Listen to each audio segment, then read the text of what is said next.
Hi, now let's look at exercise 3.3। तो यहाँ पर जो फर्स्ट क्वेश्चन है, you have multiple parts in this question, और यहाँ पर हमें linear equations in two variables है, two linear equations in two variables है, ये सॉल्व करना है using elimination as well as substitution method. ठीक है, तो हर पार्ट को हम दोनों तरीके से सॉल्व करेंगे, एलिमिनेशन से भी और सब्स्टिट्यूशन से भी। सो पार्टीशन कर देता हूँ पहले। So let's get started with the substitution part first. तो substitution method से solve करते हैं।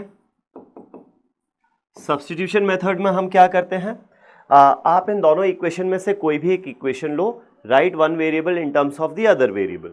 जैसे कि आपने मान लो ये फर्स्ट इक्वेशन लिया x plus y is equal to 5। ठीक है, तो यहाँ पर हम क्या करेंगे, यहाँ पर हम x को y के टर्म्स में लिख देंगे, यानी y को राइट साइड में ले जाएंगे, तो x हो जाएगा 5 माइनस वाई। ठीक है, ये हो गया। अब इसके बाद क्या करना है, pick up the second equation, क्या है 2x minus 3y is equal to 4। Okay, और यहाँ पर x की वैल्यू क्या सब्सटीट्यूट कर देंगे हम, 5 माइनस वाई यहाँ पर सब्सटीट्यूट कर देंगे, तो ये हो जाएगा 2 times of 5 minus y minus 3y is equal to 4। ये सब्सटीट्यूशन करने से क्या हुआ, एक इक्वेशन है और वेरिएबल भी एक ही है यहाँ पर, तो इसको इजीली सॉल्व कर सकते हैं। 2 into 5 is 10 minus 2 into y minus 3 into y is equal to 4 आ जाएगा। ये 4 लेफ्ट में आएगा, 10 माइनस 4 बनेगा, 2y minus 2y minus 3y minus 5y होगा, राइट में जाएगा तो प्लस 5y हो जाएगा। तो 6 इज इक्वल टू 5y हुआ, तो यहाँ से हमारे पास y की वैल्यू कितना आ जाएगी, 6/5 आ जाएगी। 5 से डिवाइड कर दो, 6/5 ये y की वैल्यू आ जाएगी। और अब निकालना क्या था मुझे, x की वैल्यू भी निकालना है, तो यहाँ से हमारे पास x की वैल्यू क्या आ जाएगी, 5 माइनस y कितना है, 6/5 है। ठीक है, एलसीएम ले लेते हैं 5, तो ये 5 इंटू 5 25 माइनस 6 हो जाएगा, विच इज 19/5। तो x की वैल्यू मेरे पास 19/5 आएगी और y की वैल्यू आएगी 6/5। ये हुआ सॉल्विंग यूजिंग सब्स्टिट्यूशन मेथड। वहीं एलिमिनेशन से करना है तो फिर कैसे करेंगे, लेट्स सी। एलिमिनेशन, ठीक है, अब एलिमिनेशन में ये फर्स्ट इक्वेशन है मेरी और ये है सेकेंड इक्वेशन। एलिमिनेशन में हम क्या करेंगे, हमें क्या करना होता है, किसी एक वेरिएबल को एलिमिनेट करना होता है। कैसे एलिमिनेट करते हैं, एलिमिनेट करने के लिए आपको पहले तो ये फिगर आउट करना है कि कौन सा वेरिएबल एलिमिनेट करें, x करें या y करें।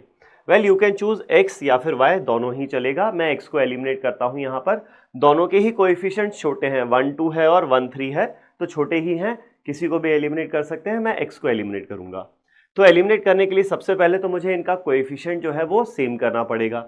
यहाँ x का कोएफिशिएंट 2 है और यहाँ पर क्या है, 1 है, तो मैं इस इक्वेशन को 2 से मल्टीप्लाई करूंगा। तो ये जो फर्स्ट इक्वेशन है इसको 2 से मल्टीप्लाई करो और फिर सेकंड इक्वेशन जो है वो सब्ट्रैक्ट कर दो।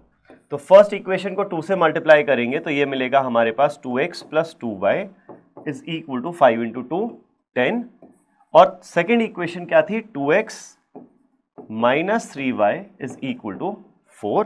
अब आपको करना क्या है, यहाँ पर आपको इसमें से 2 टाइम्स करने के बाद ये इक्वेशन सब्ट्रैक्ट करनी है। ठीक है, अब ये सब्ट्रैक्ट करोगे तो 2x का साइन क्या हो जाएगा, माइनस हो जाएगा इफेक्टिवली। तो ये मैं हटा के साइन चेंज कर देता हूँ, यहाँ पर ये हो जाएगा माइनस, ये माइनस इंटू माइनस प्लस हो जाएगा और ये हो जाएगा माइनस। ठीक है, तो अब देखो 2x माइनस 2x तो 0 हो जाएगा, 2y प्लस 3y हो जाएगा 5y is equal to 10 minus 4 हो जाएगा 6। 5y की वैल्यू आ गई 6, तो y की वैल्यू क्या आएगी, 6/5, 5 से डिवाइड करने पर, तो y की वैल्यू हमारे पास आ जाती है 6/5, वही आ रही है जो यहाँ से आई थी, ऑब्वियसली आना भी सेम ही चाहिए। अब इसके बाद x की वैल्यू कैसे निकालोगे, x की वैल्यू निकालने के लिए आप ये जो y की वैल्यू है या तो फर्स्ट में या फिर सेकेंड किसी भी इक्वेशन में सब्सटीट्यूट कर दो। तो अगर आप फर्स्ट में इसको सब्सटीट्यूट करोगे तो क्या मिलेगा मुझे, x प्लस y कितना आया 6/5, तो x plus 6/5 is equal to 5। यहाँ से x की वैल्यू क्या आएगी, 6/5 को राइट में लेके जाओगे नेगेटिव बन जाएगा, माइनस 6/5, एलसीएम लेंगे 5, तो 5 इंटू 5 25 माइनस 6 बन जाएगा, 25 माइनस 6 इज 19। क्या आ गया यहाँ पर, x की वैल्यू 19/5 आ जाती है। तो x की वैल्यू वही आई जो यहाँ पर आई है। ठीक है, तो ये मैंने जल्दी जल्दी किया है। आगे के पार्ट्स में थोड़ा सा और डिटेल में बताऊंगा, हर एक स्टेप लिख लिख के बताऊंगा जो एग्जाम में आप प्रॉपर तरीके से लिख के करोगे। ये तो अभी समझाने के लिए फर्स्ट पार्ट मैंने इस तरीके से कर दिया। ठीक है, moving on to the next part. यहां पर हमारे पास है 3x + 4y = 10 and 2x - 2y = 2। चलो, तो पहले हम सब्स्टिट्यूशन मेथड देखते हैं।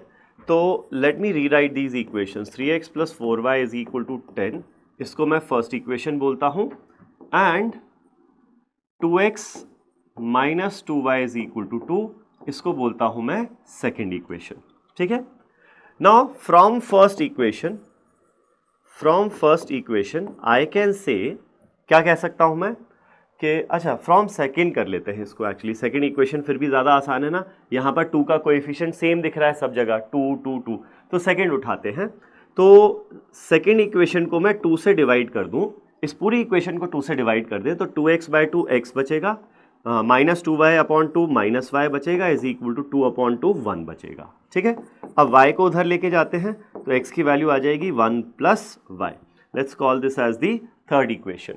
तो मैंने क्या किया, यहाँ पर सेकेंड इक्वेशन से x को y के टर्म्स में लिख लिया। ठीक है, अब हमें क्या करना है, substitute x from third equation in first equation. Second से तो ये आया ही था, अब इसकी वैल्यू किस में सब्स्टिट्यूट करेंगे, हम फर्स्ट इक्वेशन में सब्स्टिट्यूट करेंगे। तो 3 टाइम्स ऑफ x की जगह क्या आ जाएगा, 1 + y + 4y = 10 आ जाएगा यहाँ पर। ओके, चलो अब देखते हैं ये क्या होगा। 3 × 1 = 3 + 3 × y = 3y + 4y = 10।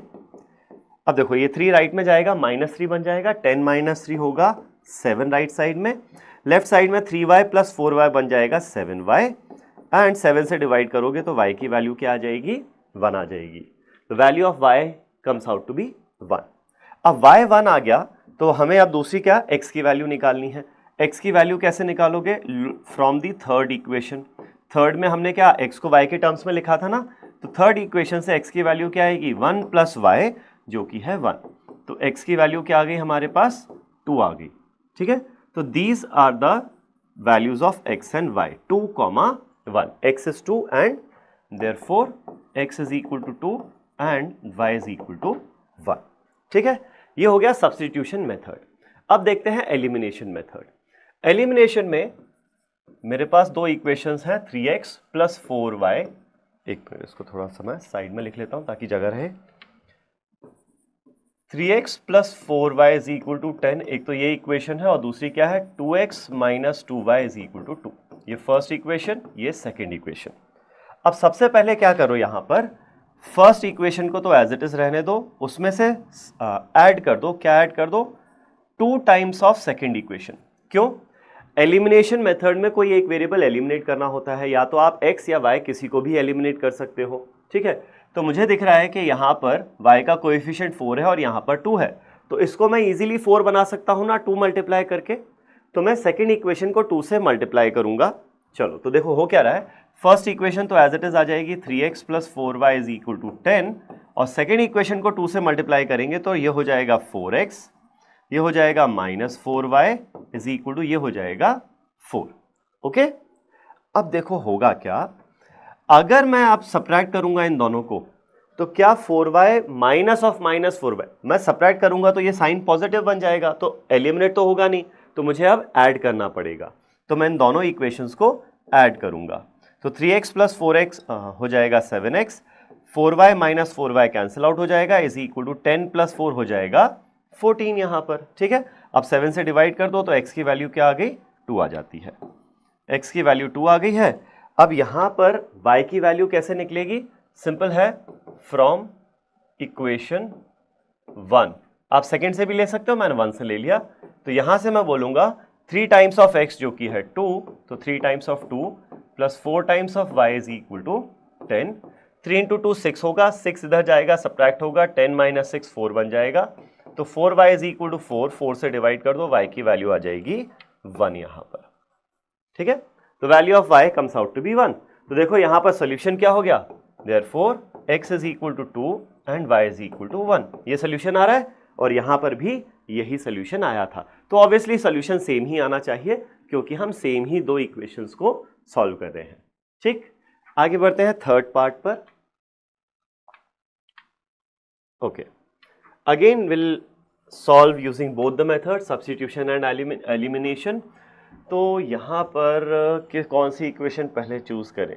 देखो कोएफिशिएंट्स इसके थोड़े से बड़े, ये 9 और 7 थोड़े बड़े दिख रहे हैं, मैं ये वाली इक्वेशन ले लेता हूँ। इस इक्वेशन को फर्स्ट इक्वेशन बोलता हूँ और इस इक्वेशन को सेकंड इक्वेशन बोलता हूँ। ठीक है, तो फ्रॉम फर्स्ट इक्वेशन ये 5y और 4 को राइट साइड में लेके जाते हैं, तो 3x की वैल्यू क्या आएगी? -5y राइट में जाएगा, +5y बनेगा, -4 जाएगा, +4 बनेगा, और यहाँ 0 था तो अब उसकी ज़रूरत नहीं है। ठीक है, अब यहाँ पर 3 से डिवाइड कर देते हैं तो x की वैल्यू आ जाएगी 5y + 4 डिवाइडेड बाय 3। ये हो गया मेरे पास x की value in terms of y। Substitution में यही करते हैं ना, पहले किसी एक इक्वेशन से कोई भी एक वेरिएबल को दूसरे वेरिएबल के टर्म्स में लिख लेते हैं। अब यहां पर क्या करेंगे? हम सब्स्टिट्यूट करेंगे x की वैल्यू को, substitute x from third equation. इस इक्वेशन को मैं थर्ड इक्वेशन बोल देता हूं। So substitute x from third in second equation. तो ये थर्ड फर्स्ट से आई थी तो वापस फर्स्ट में तो सब्स्टिट्यूट करेंगे नहीं, इसको सब्स्टिट्यूट करेंगे सेकेंड में। तो क्या मिलेगा मुझे? यहां पर है 9 टाइम्स ऑफ x है ये पूरा part, 5y + 4/3 is equal to 2y + 7। ठीक है, अब देखो 9 कैंसिल आउट होगा 3 से 3 टाइम्स और 3 मल्टीप्लाई कर दो, 3 × 5y हो जाएगा 15y, 3 × 4 हो जाएगा +12 इज इक्वल टू 2y + 7। ठीक है, कुछ गड़बड़ किया क्या यहाँ पर? नहीं। ठीक है, तो अब हमारे पास 2y इधर आएगा, क्या बचेगा? 13y इज इक्वल टू 7 - 12 होगा, 7 - 12 हो जाएगा -5। तो यहाँ से मेरे पास y की वैल्यू कितना आएगी? -5/13 आ जाएगी। The value of y comes out to be -5/13। अब यहाँ से x की वैल्यू कैसे आएगी? x की वैल्यू आएगी ये वाला पार्ट यूज करके। तो फ्रॉम थर्ड इक्वेशन x की वैल्यू क्या आएगी? 5 times of y which is -5/13 + 4/3। ठीक है, तो ये हो जाएगा -25/13 + 4/3, जो कितना आएगा? 13 × 4 इज कितना? 52 हो जाएगा, 52 - 25 ये हो जाएगा +27/13 × 3 39 हो जाएगा। ठीक है, फिर अब इसको 3 से कैंसिल आउट करेंगे, 3 से कैंसिल आउट होगा तो ये हो जाएगा 9/13। तो x की वैल्यू 9/13 आ जाती है और y की वैल्यू -5/13 आ जाती है। थोड़ा सा यहाँ पे फ्रैक्शंस हैं, इसीलिए सॉल्यूशन इंटीजर्स नहीं आ रहे हैं, फ्रैक्शन में आएंगे, बट कोई दिक्कत नहीं है, उससे सॉल्यूशन फ्रैक्शंस में भी हो सकता है। नेक्स्ट देखो आप, अगर यही इक्वेशंस को हमें एलिमिनेशन मेथड से करना हो तो I have equations 3x - 5y is equal to 4। मैं इसको राइट साइड में ही लेके चला जाता हूँ, कोई दिक्कत नहीं है, और ये 2y को लेफ्ट में ले आता हूँ तो क्या है? फेमिलियर फॉर्मेट में आ जाएगा। 9x - 2y is equal to 7। ये फर्स्ट इक्वेशन, ये सेकेंड इक्वेशन बोल देता हूँ। अब यहाँ पर या तो मैं x को या y किसी को भी एलिमिनेट कर सकता हूँ। ठीक है, x या y किसी को भी एलिमिनेट करेंगे तो उसमें एक काम करते हैं, फर्स्ट इक्वेशन को 3 से मल्टीप्लाई करता हूँ और second equation as it is लिख लेता हूँ मैं। ठीक है, तो यहाँ पर मेरे पास फर्स्ट को 3 से मल्टीप्लाई करेंगे तो ये हो जाएगा 9x - 15y is equal to 12, और ये एज इट इज लिख देते हैं 9x - 2y is equal to 7। अब दोनों जगह 9x तो आ ही गया। अब क्या करेंगे यहाँ पर? अब मैं कोई भी एक में से दूसरी इक्वेशन को सब्ट्रैक्ट कर लेता हूँ। तो लेट्स से ये वाली इक्वेशन सब्ट्रैक्ट करते हैं, तो सब्ट्रैक्ट करेंगे तो ये -9x हो जाएगा, ये +2y हो जाएगा और ये -7 हो जाएगा। ठीक है, तो 9x - 9x कैंसिल आउट हो जाएगा, -15y + 2 तो ये -13y आ जाएगा इज इक्वल टू 12 - 7 आ जाएगा 5। तो यहाँ से देखो y की वैल्यू क्या आएगी? 5/-13 इफेक्टिवली -5/13। तो y की वैल्यू मेरे पास आ जाती है -5/13। 13। ओके, अब यहां से x की वैल्यू कैसे निकलेगी? सिंपल है, ये जो y की वैल्यू है या आप फर्स्ट या सेकंड किसी में भी सब्सटीट्यूट कर दो।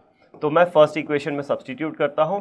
फ्रॉम फर्स्ट इक्वेशन मेरे पास आएगा 3x minus 5 times of y कितना है? -5/13 है, इज इक्वल टू 4।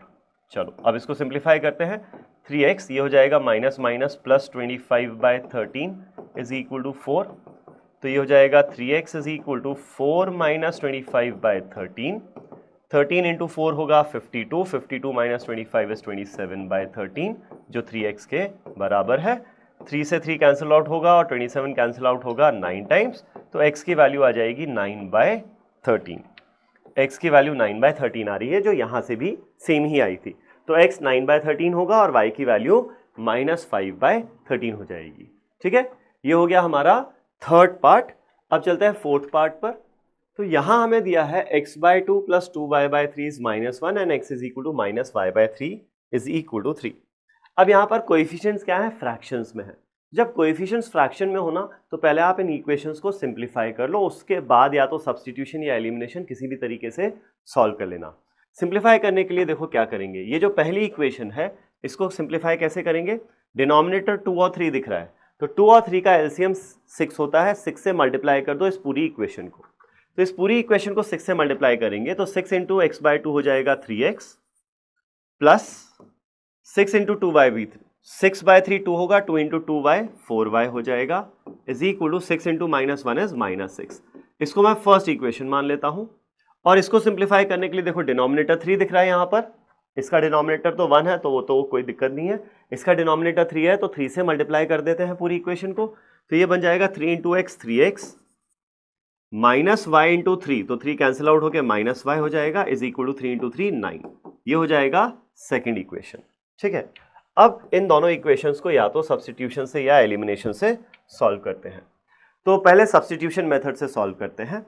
तो सब्स्टिट्यूशन मेथड में from second equation I can say y की वैल्यू क्या होगी? अब देखो -y will be equal to 3x को इधर ले जाओ, 9 माइनस 3x। ठीक है, तो अब माइनस साइन से मल्टीप्लाई करते हो तो y is equal to -9 plus 3x हो जाएगा। इसको मैं थर्ड इक्वेशन बोल देता हूं। Right, now substitute x from 3 in the first equation. Second से तो ये थर्ड इक्वेशन आई थी, अब ये जो x की वैल्यू आई है उसको फर्स्ट इक्वेशन में सब्स्टिट्यूट कर दो, मतलब ये वाली इक्वेशन में। तो ये क्या हो जाएगा मेरे पास 3x as it is plus 4 times of y की जगह क्या रखेंगे? -9 plus 3x is equal to -6 हो जाएगा। ठीक है, तो चलो देखें, इसको सिंप्लीफाई करते हैं। ये हो जाएगा 4 into -9 -36, 4 into 3x is plus 12x is equal to -6। ठीक है, 3x प्लस 12x आएगा 15x इज इक्वल टू ये -6 और -36 जाएगा +36 बनेगा, तो ये बन गया +30 इज इक्वल टू 15x। तो x की वैल्यू क्या आ गई? 2 आ जाती है। x की वैल्यू हमारे पास 2 आ गई। अब x 2 आ गया तो y की वैल्यू कैसे आएगी? थर्ड इक्वेशन से। तो ये जो थर्ड इक्वेशन है यहां पर मैं बोल सकता हूं यहां से y is equal to -9 plus 3 times of x जो कि है 2। सो 3 इंटू 2 6 होगा, -9 प्लस 6 की वैल्यू आ जाएगी -3। तो y की वैल्यू आ रही है -3 हमारी। तो x2 and y -3 is the solution for this equation. ये हमने सब्स्टिट्यूशन से किया। अब इसी को हम एलिमिनेशन से करते हैं। अब एलिमिनेशन में तो देखो सिंपल सा है, आपको x का कोएफिशिएंट सेम दिख रहा है दोनों जगह, तो आप क्या करो, फर्स्ट इक्वेशन को तो एज इट इज लिख दो, 3x plus 4y is equal to -6। Second equation को भी एज इट इज लिख दो, 3x minus y is equal to 9। और अब आप क्या करो, ऊपर में से नीचे वाली को सब्ट्रैक्ट कर दो। नीचे में से ऊपर वाली भी कर सकते हो, it's up to you.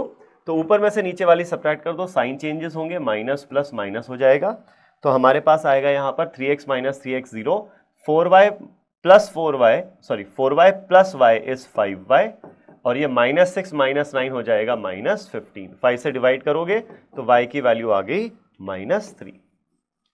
y की वैल्यू मेरे पास -3 आ जाएगी। अब यहां से x की वैल्यू कैसे निकलेगी? आप ये जो y की वैल्यू -3 है या तो फर्स्ट या सेकंड किसी में भी सब्स्टिट्यूट कर दो। मैं सेकेंड से मैं सब्स्टिट्यूट करता हूं तो मुझे मिलेगा 3x माइनस वाई यानी minus of minus 3 is equal to 9। तो ये हो जाएगा 3x, ये होगा +3 उधर जाएगा माइनस बन जाएगा, 9 माइनस 3 यानी कि 6 हो जाएगा। 3 से डिवाइड कर दें तो x की वैल्यू आ जाएगी 2। तो यहां से भी देखो वही सोल्यूशन आ रहा है, x is equal to 2 and y is equal to -3।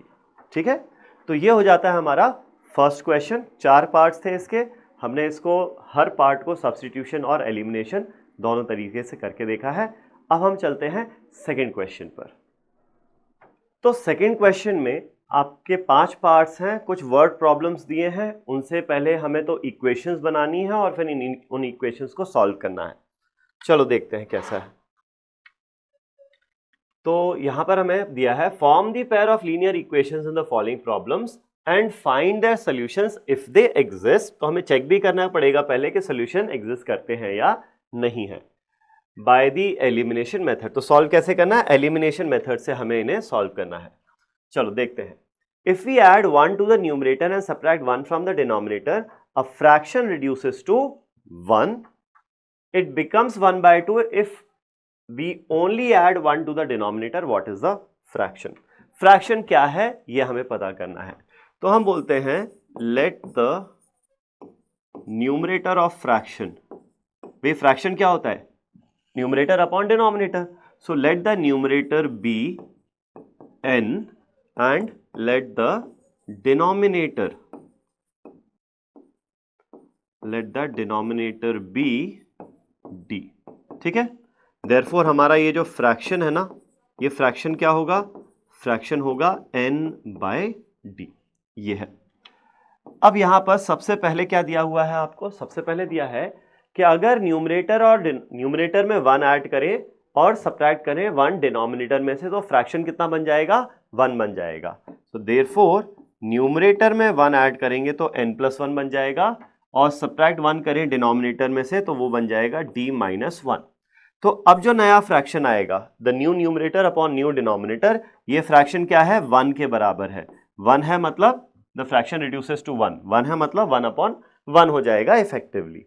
ठीक है, तो अब इसको क्रॉस मल्टीप्लाई कर देते हैं हम, तो n+1 इंटू 1 n+1 हो जाएगा is equal to d-1 into 1 d-1 हो जाएगा। ठीक है, सारे टर्म्स को लेफ्ट में लेके आते हैं, तो n, ये d लेफ्ट में आएगा -d बचेगा, -1 लेफ्ट में आएगा +1 बचेगा, तो +1 + 1 इज 2 इज इक्वल टू 0। ये हो गई हमारी पहली इक्वेशन। ठीक है, अब नेक्स्ट क्या दिया हुआ है यहां पर, इसको सीधा कर लेते हैं। नेक्स्ट हमें दिया हुआ है it becomes 1/2, the new fraction becomes 1/2 if we only add 1 to the denominator. Numerator change नहीं करें, सिर्फ डिनोमिनेटर में 1 ऐड कर दें तो जो नया फ्रैक्शन है वो 1/2 हो जाएगा। तो न्यूमरेटर एज इट इज रहने दो, इसको चेंज मत करो, डिनोमिनेटर में क्या कर दो आप, 1 ऐड कर दो, तो ये हमारा नया फ्रैक्शन आ जाएगा n/d+1। इसकी वैल्यू आपको दी हुई है, कितना है, 1/2 है। क्रॉस मल्टीप्लाई कर देते हैं, तो यहां पर हमारे पास 2 इंटू n 2n आ जाएगा is equal to d+1 into 1 d+1 आ जाएगा। तो यहां से सारा ये लेफ्ट में लेके आते हैं, तो ये बन जाएगा 2n - d-1 is equal to 0। ठीक है, ये बन गया मेरे पास। अब यहां पर ये जो 2 इक्वेशंस है, इस इक्वेशन को मैं सेकंड इक्वेशन बोल देता हूं। इन 2 इक्वेशंस को मुझे सॉल्व करना है। पहले तो ये फिगर आउट करना है कि सॉल्व होंगे भी कि नहीं, विल द सॉल्यूशंस एग्जिस्ट और नॉट। तो सॉल्यूशन एग्जिस्ट करते हैं या नहीं करते हैं, इसके लिए क्या कंडीशन होती है, आई होप यू रिमेंबर कि अगर मेरे पास a1x + b1y + c1 equal to 0 है और a2x + b2y + c2 is equal to 0 है, ये 2 मेरे पास अगर इक्वेशंस हैं, तो यहां पर यूनिक सॉल्यूशन के लिए क्या कंडीशन आती है, यूनिक सॉल्यूशन के लिए कंडीशन होती है a1/a2 should not be equal to b1/b2।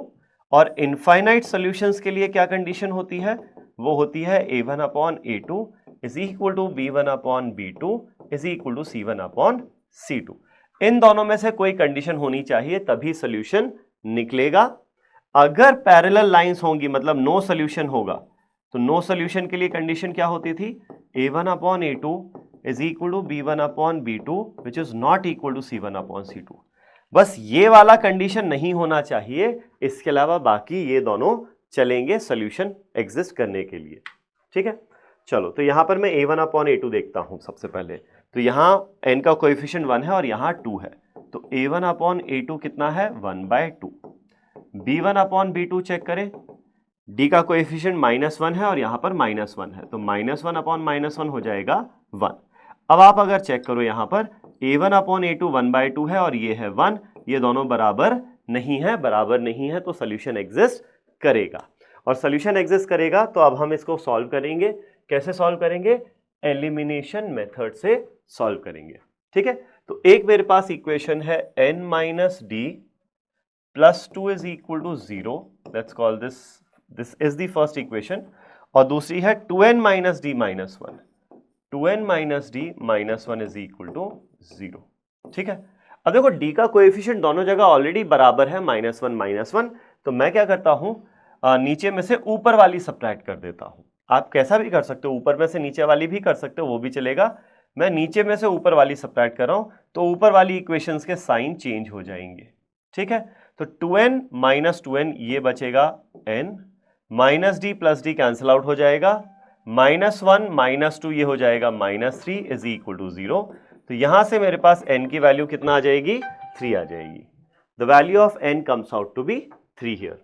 और n अगर 3 आ गया तो अब बचा डिनोमिनेटर है। डिनोमिनेटर की वैल्यू कैसे आएगी? फर्स्ट इक्वेशन में सब्स्टिट्यूट कर देते हैं। तो फर्स्ट इक्वेशन में n की वैल्यू 3 रख दिया, सो 3 - d + 2 = 0।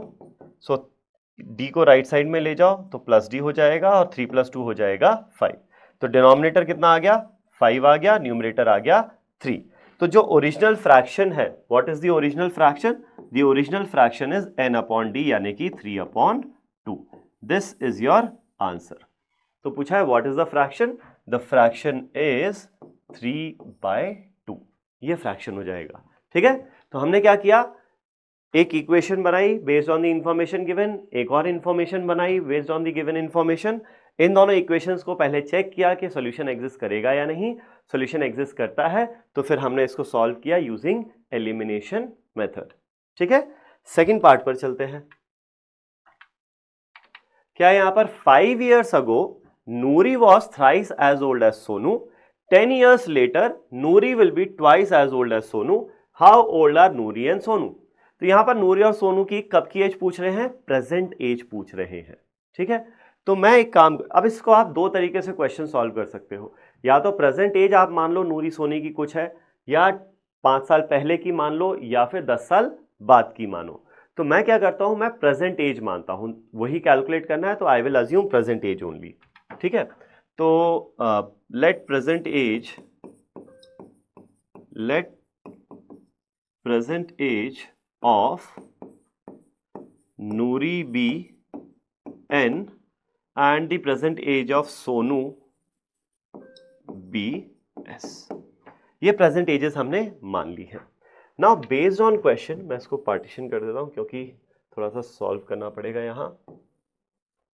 ठीक है, तो अब सबसे पहले क्या दिया? 5 years ago, 5 years ago। अब देखो 5 साल पहले नूरी की एज क्या रही होगी? n - 5 रही होगी। ठीक है, और सोनू की क्या रही होगी? s - 5 रही होगी। दोनों की एज में 5 years कम हो जाएंगे। आई होप ये समझ में आ रहा है। ठीक है, तो 5 साल पहले ये नूरी की एज है और ये है सोनू की एज, और रिलेशन क्या है? 5 years ago Noori was thrice as old as Sonu. तो ये जो एज है ना नूरी की, this is thrice the age of Sonu. ये रिलेशन हमें दिया है। ठीक है, तो इसको थोड़ा सिंप्लीफाई कर लेते हैं। n - 5 = 3 × s - 3 × 5 15। ओके, तो ये सारे टर्म्स लेफ्ट में लेके आते हैं। n 3s लेफ्ट में आएगा, -3s बचेगा, -15 बनेगा, +15 - 5 +10 हो जाएगा, इज इक्वल टू 0। ठीक है, और ये हमारी फर्स्ट इक्वेशन हो जाती है। नेक्स्ट अब आगे क्या दिया हुआ है? 10 years later, 10 साल, कब से 10 साल बाद? आज से 10 साल बाद। लेटर मतलब बाद, तो 10 साल आज से 10 साल बाद की अगर मैं बात करूं 10 years later की, तो 10 साल के बाद नूरी की एज क्या होगी? आज n ईयर्स है तो 10 साल के बाद एज में क्या करेंगे हम 10 ऐड कर देंगे, तो ये हो जाएगा n प्लस 10। ठीक है, सोनू की एज क्या होगी 10 साल बाद? सोनू की एज हो जाएगी s प्लस 10। सिंपल है, आई होप ये समझ में आ रहा है ना। अगर मुझे आज की एज किसी की पता है 15 साल है, तो 5 साल बाद की एज क्या होगी? 15 में 5 ऐड कर दोगे। 10 साल बाद की क्या होगी? 15 में 10 ऐड कर दोगे। सिंपल सी चीज है। तो अब 10 साल बाद के बारे में क्या बात की हुई है देखते हैं। 10 साल बाद इनकी जो एजेस हैं उनमें क्या रिलेशन है? Noori will be twice as old as Sonu.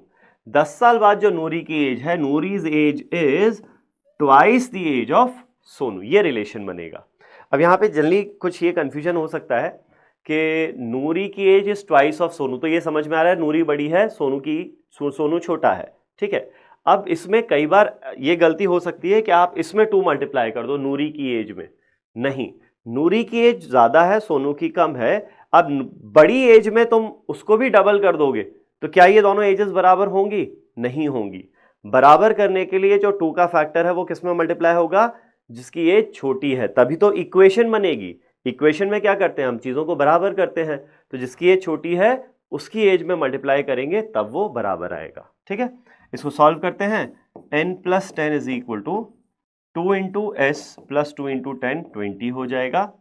तो यहां पर सारे टर्म्स लेफ्ट में लेके आते हैं। n माइनस 2s, 20 माइनस हो जाएगा, 10 minus 20 is minus 10 which is equal to 0। ये हो गई मेरी सेकेंड इक्वेशन। तो ये 2 इक्वेशंस आ जाती हैं, फर्स्ट एंड सेकेंड। अब यहां पर पहले हमें ये चेक करना है कि सोल्यूशन एग्जिस्ट करेगा या नहीं करेगा। तो हम a1 अपॉन a2 और b1 अपॉन b2 चेक करते हैं। ठीक है, पहले तो a1 अपॉन a2 क्या है? 1 upon 1, 1 upon 1 is 1। b1 upon b2 क्या है? -3 अपॉन -2 यानी कि 3/2। ऑब्वियसली ये बराबर नहीं है, ये 1 upon 1 is not equal to 3 upon 2, बराबर नहीं है, मतलब इनका सोल्यूशन एग्जिस्ट करता है। सोल्यूशन एग्जिस्ट करता है तो सॉल्व करना है। कैसे सॉल्व करना है? एलिमिनेशन मेथड से। तो फर्स्ट इक्वेशन लिख देता हूं, n minus 3s plus 10 is equal to 0, और सेकेंड इक्वेशन है n minus 2s minus 10 is equal to 0। अब क्या करते हैं हम यहां पर, n का कोएफिशिएंट तो ऑलरेडी सेम दिख रहा है तो उसको डिस्टर्ब नहीं करेंगे, सिंपली सब्ट्रैक्ट कर देंगे दोनों इक्वेशंस को। ऊपर में से नीचे वाली सब्ट्रैक्ट करेंगे तो इसके साइंस चेंज हो जाएंगे। अब इसको ऐड कर दिया तो ये क्या बनेगा? n minus n is 0, minus 3s plus 2s is minus s, plus 10 is plus 20 which is equal to 0। s उधर लेके जाओ तो s की वैल्यू कितना आ रही है? 20 आ जाती है। तो सोनू की प्रेजेंट एज क्या है? 20 ईयर्स है। अब यहीं से किसकी? नूरी की भी तो एज चाहिए, तो नूरी की एज के लिए आप फर्स्ट या सेकंड कोई सी भी इक्वेशन पकड़ लो और s की वैल्यू सब्स्टिट्यूट कर दो। तो n ये हो जाएगा n minus 3 times of s जो कि है 20 प्लस 10 इज इक्वल टू 0। तो n ये होगा -60, -60 plus 10 is -50 is equal to 0। -50 right में जाएगा तो यहां से n की वैल्यू कितना आ जाएगी? 50 आ जाएगी। Therefore their ages are 50 and s। तो आप चाहो तो लिख भी सकते हो एंड में, ages of Noori and Sonu are कितना? 50 and 20 years रेस्पेक्टिवली लिखना जरूरी है यहां पर। रेस्पेक्टिवली, आई होप रेस्पेक्टिवली का मतलब पता है। रेस्पेक्टिवली मतलब कि जिस ऑर्डर में ये नाम दिए हैं उसी ऑर्डर में एजेस भी हैं इनकी। ठीक है, तो ये हो गया हमारा सेकंड पार्ट। हमने 2 इक्वेशंस बनाई, सॉल्यूशन चेक किया, एग्जिस्ट करेगा, बिल्कुल करेगा, और फिर इसको सॉल्व कर लिया। ठीक है, अब चलते हैं थर्ड पार्ट पर।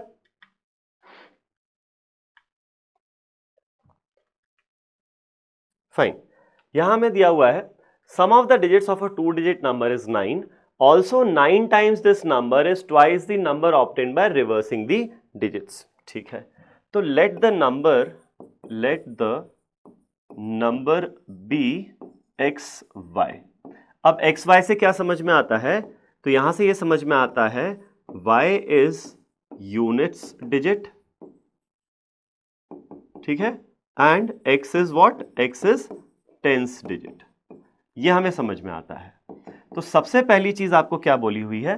सबसे पहले आपको बोला है sum of the digits is 9, तो सम ऑफ द डिजिट्स क्या है, x एंड y, तो x प्लस वाई की वैल्यू आपको बोली हुई है 9 है। ये तो सिंपल सी हमारी इक्वेशन बन जाती है, x plus y is equal to 9। Constant हम राइट में रखते हैं अभी, ठीक है।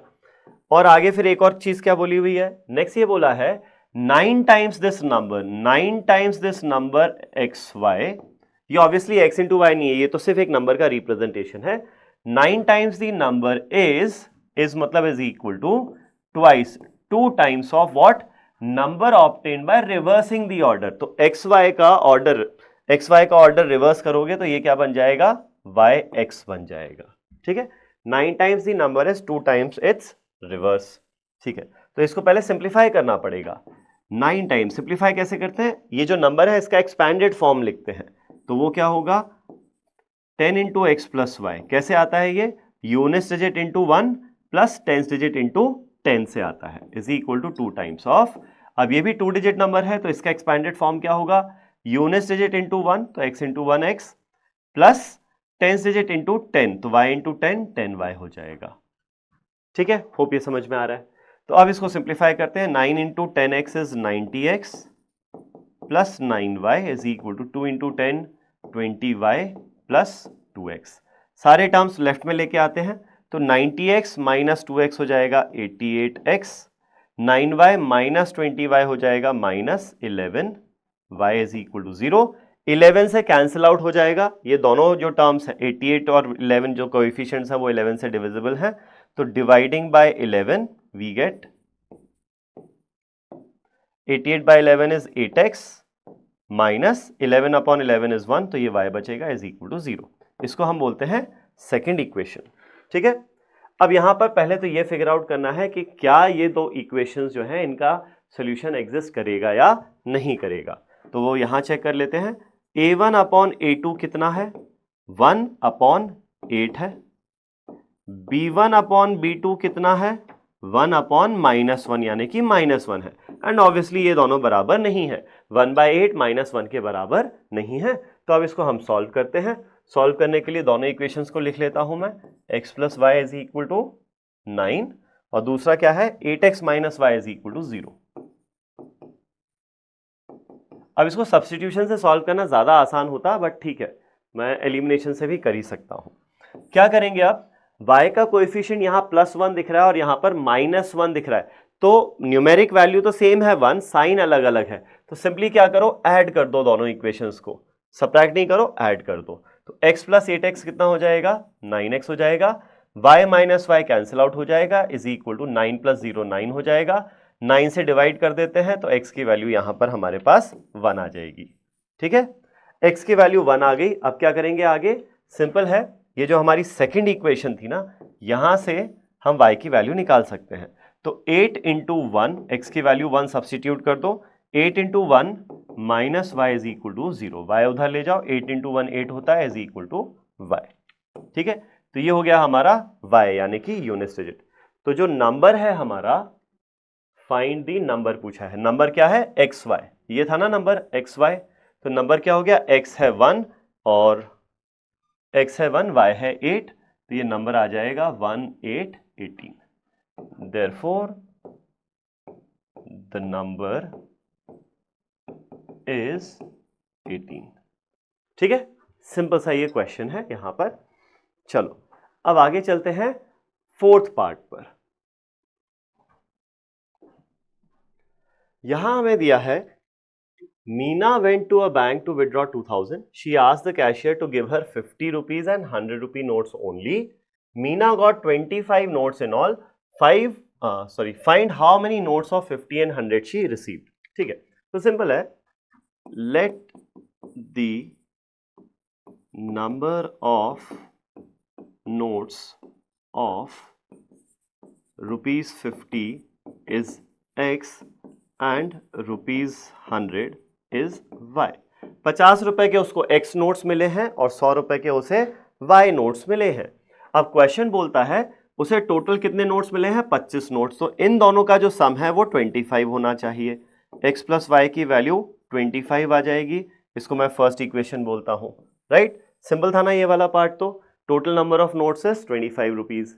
अच्छा, उसे टोटल अमाउंट कितना चाहिए था? 2000 रुपए चाहिए था। तो इनका जो टोटल अमाउंट होगा वो कितना होना चाहिए? 2000 होना चाहिए। कैसे, समझो। अब 50 रुपए के एक नोट की वैल्यू 50 होती है, 50 रुपए के दो नोट की वैल्यू क्या होगी? 100 रुपए। कैसे आई? 50 इंटू 2 करके। तो सिमिलरली 50 रुपए के एक्स नोट्स हैं तो इनकी टोटल वैल्यू क्या होगी? 50 इंटू एक्स रुपीज होगी। सिमिलरली 100 रुपी के वाई नोट्स हैं तो इनकी टोटल वैल्यू क्या होगी? 100 इंटू वाई हो जाएगी। होप समझ में आ रहा है ये? तो ये जो टोटल वैल्यू उसको मिल गई वो कितना मिली है? 50x प्लस 100y मिली है, जो क्वेश्चन में बोल रहा है कितना है? 2000 के बराबर है। ठीक है, चलो अब इसको सिंप्लीफाई कर लेते हैं थोड़ा। तो यहां पर देखो 50, 100 और 2000 ये सब 50 से डिवाइड हो जाएंगे, तो इसको 50 से डिवाइड करेंगे, x बचेगा, एक मिनट, प्लस इसको 50 से डिवाइड करेंगे तो 2y बचेगा इज इक्वल टू, इसको 50 से डिवाइड करेंगे तो ये बचेगा 40। इसको मैं बोल देता हूं अब सेकंड इक्वेशन। नाउ मुझे ये फिगर आउट करना है कि ये सॉल्व हो सकता है या नहीं हो सकता है, वेदर द सॉल्यूशन एग्जिस्ट और नॉट। तो उसके लिए मैं a1 अपॉन a2 और b1 अपॉन b2 का रेशो चेक करता हूं। ठीक है, तो a1 अपॉन a2 क्या हो जाएगा? 1 अपॉन 1 हो जाएगा। b1 अपॉन b2 क्या होगा? 1 अपॉन 2 हो जाएगा। तो ऑब्वियसली ये दोनों बराबर नहीं है, बराबर नहीं है मतलब सॉल्यूशन एग्जिस्ट करेगा, और सॉल्यूशन निकालने के लिए हम एलिमिनेशन मेथड यूज करेंगे। तो पहली इक्वेशन है मेरे पास x plus y is equal to 25 और दूसरी इक्वेशन है x प्लस 2y इज 40।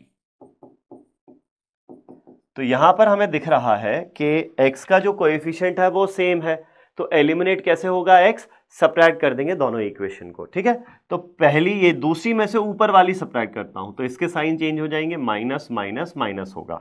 ठीक है, तो x माइनस एक्स 0 हो जाएगा, 2y माइनस वाई वाई हो जाएगा इज इक्वल टू 40 माइनस 25 15 हो जाएगा। तो y की मेरे पास यहां से वैल्यू कितना आ रही है? 15 आ जा रही है। y मतलब क्या था? 100 रुपए के कितने नोट्स हैं? 15 नोट मिले हैं उसे। ठीक है, अब नेक्स्ट क्या है? x की वैल्यू क्या होगी? 50 रुपए के कितने नोट्स मिलेंगे? उसके लिए फर्स्ट इक्वेशन यूज कर लो। तो फर्स्ट इक्वेशन से हमें मिलेगा x प्लस वाई जो कि है 15 इज इक्वल टू 25। तो यहां से x की वैल्यू आ जाएगी 25 माइनस 15 यानी कि 10। ये आ गई मेरे पास x की वैल्यू। क्वेश्चन क्या है? How many notes of 50 and 100 she received? So she received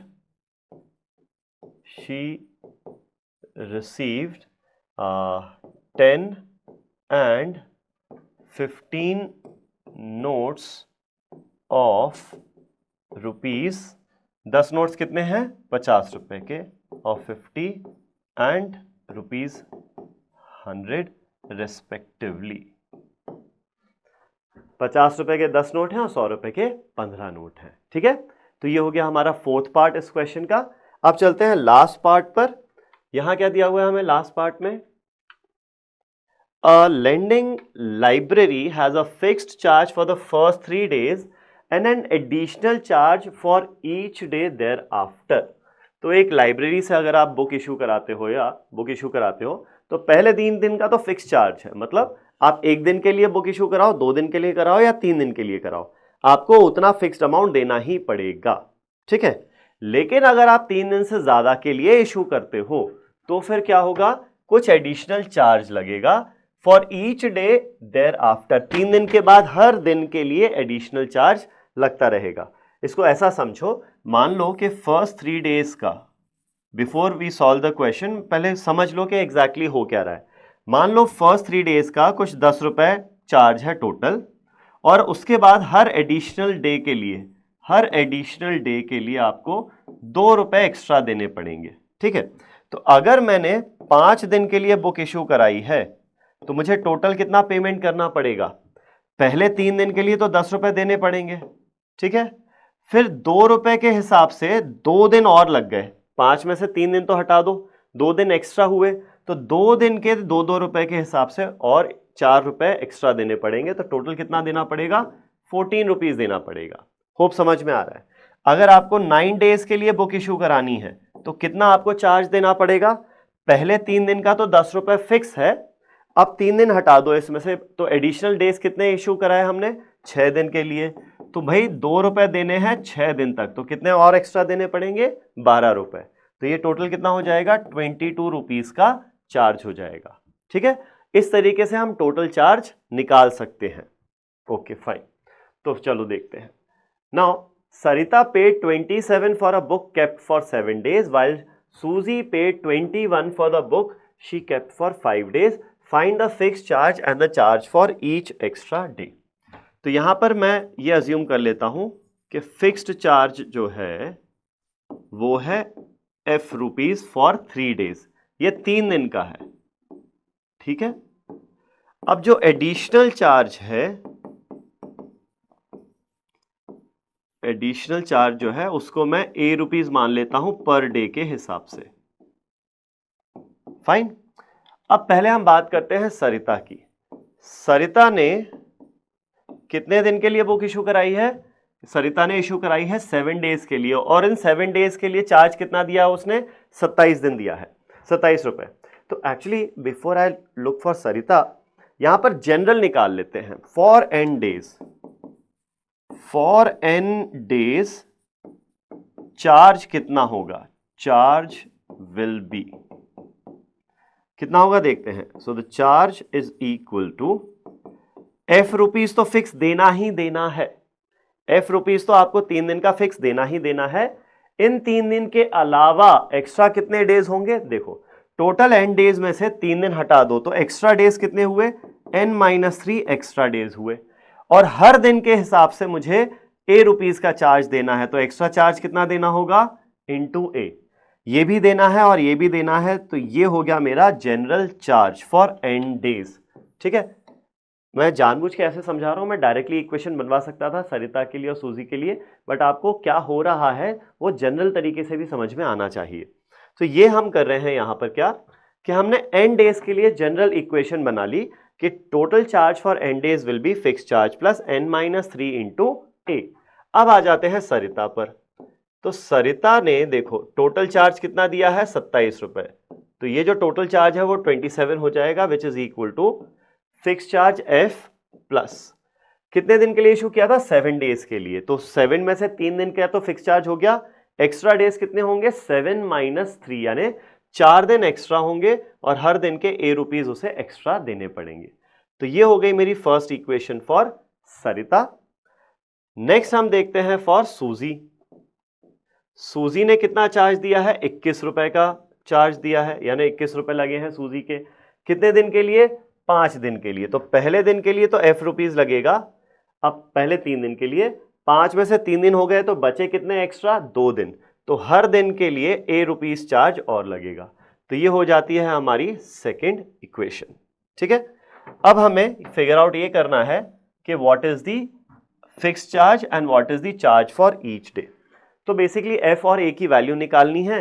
अब F और A की वैल्यू निकल पाएगी या नहीं निकल पाएगी, उसके लिए मुझे A1 A2 B1 B2 का रेशो चेक करना पड़ेगा। तो A1 अपॉन A2 है 1/1 1, और B1 अपॉन B2 क्या है? 4/2 यानी कि 2। तो 1 और 2 अलग अलग रेशो आ रहा है, तो सॉल्व तो हो सकता है, इजीली सॉल्व हो सकता है। ठीक है, सॉल्व करने के लिए हम क्या करेंगे? यही जो 2 इक्वेशंस हैं उनको एज इट इज लिख लेता हूं मैं। F plus 4A is equal to 27, और ये है F plus 2A is equal to 21। Elimination से सॉल्व करना है। तो मुझे दिख रहा है ना यहाँ F का कोएफिशिएंट सेम है दोनों इक्वेशंस में, तो दोनों को सब्ट्रैक्ट कर देते हैं। किसी में से भी कोई इक्वेशन सब्ट्रैक्ट कर दो, मैं ये सब्ट्रैक्ट कर देता हूं, तो ये माइनस हो जाएगा, माइनस और ये माइनस हो जाएगा। तो F minus F 0, 4A minus 2A 2A होगा, इज इक्वल टू 27 माइनस 21 6 हो जाएगा। 2 से डिवाइड कर देते हैं तो A की वैल्यू कितना आ जाएगी? 3 आ जाएगी। A की वैल्यू 3 आ गई, मतलब एडिशनल चार्ज कितना है per day? 3 rupees per day का है। यहां से F की वैल्यू क्या आएगी? अब F की वैल्यू के लिए आप सिंपली जो फर्स्ट इक्वेशन है, ये वाली जो इक्वेशन है, इसमें A की वैल्यू 3 सब्सटीट्यूट कर दो। तो F plus 4 into 3 is equal to 27। अब यहां से F कितना आएगा? ये 12 होगा, 27 माइनस 12 हो जाएगा 15। ठीक है, तो फिक्स चार्ज कितना है? 15 रुपए, और एडिशनल चार्ज कितना है? 3 रुपए का एडिशनल चार्ज है। ठीक है, now the same question could have been solved in a slightly different manner. कैसे? अब इसको ओरली करने की कोशिश करते हैं। सेम क्वेश्चन को थोड़ा सा ओरली करते हैं। इक्वेशन तो वहां से हमने सॉल्व कर ही लिया, ओरली क्या करेंगे देखो समझो। यहां पर 27 रुपीज कितने दिन का चार्ज है? 7 डेज का। और 5 डेज का जो चार्ज है वो कितना था? 21 रुपए। फाइन। तो ये जो एडिशनल चार्ज हुआ कितना? 6 रुपए। 6 रुपए उसके एडिशनल लग गए, सूजी के 6 रुपए कम लगे हैं, बल्कि रादर 6 रुपए इधर प्लस हुए। क्यों प्लस हुए? मतलब ये जो सरिता थी उसने 6 रुपए ज्यादा दिए सूजी के मुकाबले। क्यों ज्यादा दिए? क्योंकि उसने 2 दिन ज्यादा किताब इशू की थी, 2 दिन के लिए ज्यादा इशू की थी किताब। तो ये जो 2 दिन का जो एडिशनल चार्ज है ना वो 6 रुपए है। तो 2 दिन का एडिशनल चार्ज 6 रुपए है, तो 1 दिन का एडिशनल चार्ज कितना होगा? 3 रुपए हो जाएगा। ठीक है, तो यहां से हम ये बोल सकते हैं additional charge for 1 day is 3 rupees. देखो कितना डायरेक्टली आ गया। अब एडिशनल चार्ज तो आ गया, फिक्स चार्ज कैसे आएगा वो सिंपली यहां से समझो। सूजी ने 21 रुपए दिए, अब इसका एडिशनल चार्ज कितना लगा होगा सूजी का? 5 में से 3 दिन का तो फिक्स चार्ज हटा दो, इसका एडिशनल चार्ज लगा होगा 2 दिन का। 1 दिन का फिक्स चार्ज, 1 दिन का एडिशनल चार्ज है 3 रुपए, तो 2 दिन का एडिशनल चार्ज क्या होगा? 6 रुपए होगा। तो 21 में से 6 रुपए तो टोटल एडिशनल चार्ज है, तो 21 माइनस 6 हटा दो 15, ये 15 क्या आ जाएगा? फिक्स चार्ज आ जाएगा। तो फिक्स चार्ज कितना है? 15 रुपीज है। आप इस तरीके से भी इस क्वेश्चन को सॉल्व कर सकते थे। ये लॉजिकल तरीका हुआ, इसमें इक्वेशन बनाने की जरूरत नहीं पड़ रही है। ठीक है, that's it for this exercise. Thank you.